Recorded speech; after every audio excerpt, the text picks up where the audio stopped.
Hello အားလုံးပဲမင်္ဂလာပါဒီနေ့မှာတော့အမြတ်တနိုးတို့ဟာဆိုရင်ဒလာကိုသွားမှာဖြစ်ပါတယ်ကားစီးပြီးတော့ဒလာဘဝနဲ့သွားမယ်ဒလာဘက်ကနေဒီဘက်ကိုဇက်နဲ့ပြန်ကူမှာဖြစ်ပါတယ်ဒါကတော့ကားပေါ်မှာအတူတူသွားကြတဲ့ညီမလေးတွေပါဟုတ်ပါတယ်အားလုံးမသွားတာတော့9ယောက်ပါတာတော့တို့ရဲ့မန်နေဂျာဂျာကြီးဖြစ်ပါတယ်ဟုတ်ပါတယ်ဂျာကြီးအခုချိန်မှာဆိုရင်ဖြစ်ပဲနေများပြီထန်တဲ့ချောင်းထောင်ဆိုတော့သူတို့ဘာတွေပြောနေကြပြီးရင်းနေကြတာလဲအတန်လျှော့ပါအောင်နဲ့အော်မမလာချာလာလေးဖြစ်ပါတယ်ကဲအမြတ်တနိုးတို့ကတော့ဒါပြီးရင်ဇက်စီးအောင်မှာဖြစ်ပါတယ်လိုက်ကြည့်ကြပါအောင်ရှင်ကဲခုချိန်မှာဆိုရင်ဒလာကြီးကိုစားပြီးတက်နေပါပြီဆိုတော့အဲ့ဒီတော့အမလေးကြီးနေအခုတော့မှရှိမတွေကောက်ထားနေမိနေရပေါ့နော်အရင်ကြောက်တယ်အဲ့ဒီ feeling ကိုပြန်ပြီးတော့စဉ်းစားကြည့်မယ်ဆိုလို့ရှိရင်ပေါ့နော်အဲ့ဒီတရားတက်နေတဲ့အချိန်မှာလည်းဘာလို့သွားတတိလဲဆိုတော့ငငယ်တော့ပြေးမှာပွဲမှာဒီတက်သွားတင်နေဘောနော်ကို crash နေတဲ့ငယ်ချင်းနဲ့သူ crash နေမယ်ကိုတီးရကွာ and you had to do see ပြီးတော့လေအော်တဲ့အချိန်မှာကိုရဲ့အော်တဲ့ဘယ်လောက်ကြီးသွားလဲတော့မသိဘူးနောက်ရကြတော့ကောင်းလေးကတငယ်ချင်းကရှောင်းနေဟဲ့သွားမယ်ဖျားပွက်သွားမယ်ဆိုလည်းသူကမလိုက်တော့ဘူးကြောက်လို့ထင်နေပေါ့နော်ကိုထင်တာကတော့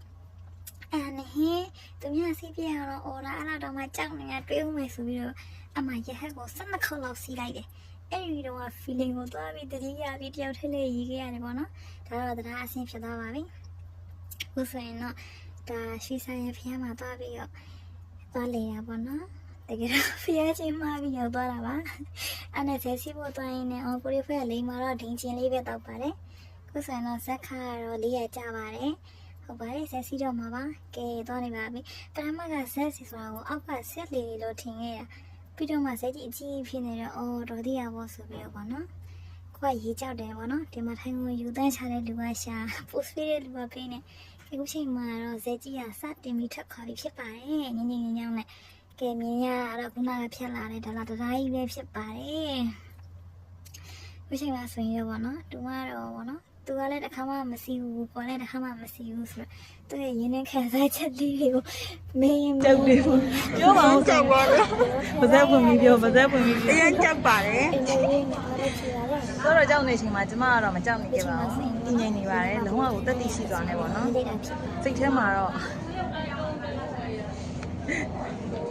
ဖေးမှာပါဖြစ်တယ်သူတည်ငြိမ်နေပါပြီစိတ်ထဲမှာဝိညာဉ်လေးရဆိုတော့ဖလက်